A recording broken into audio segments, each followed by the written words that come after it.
ఆలస్యమైంది, సమీకరణాలు కుదరలేదని అంటుండ్రు. ఎందుకు కుదురుతాయో సమీకరణం? మనసు ఉంటే మార్గం ఉంటుంది. ఎవరు కుదరలేదు రాకుండా ఎందుకు కుదురుతాయో సమీకరణలు?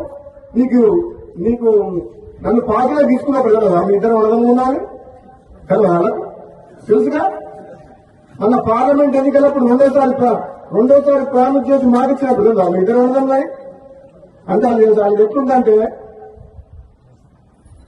ఒడ్డు దాటినాక ఓడమల్లయా, కొడుదానంగా బోడమల్లయా అన్నట్టుంది. ఇప్పుడు సమీకరణం కుదురుతలేమని మన బట్టి విక్రమార్క గారు అంటుంది. ఏం కుదురుతలేవు? 9 మంది ఎమ్మెల్యేలు ఉన్న ఖమ్మం జిల్లాలో 3 మంత్రులు ఉన్నారు. ఎంతమంది ఉన్నారు? 11 మంది ఎమ్మెల్యేలు ఉన్నా నల్గొండకు 3 తప్ప మహబూబ్ గారికి ముఖ్యమంత్రి ఇచ్చినాం కదా మనం.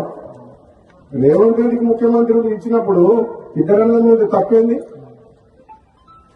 ఇదే నమ్మడం కావాలని తక్కువ ఇద్దరికిద్దరే గట్టలనే ఇద్దరం.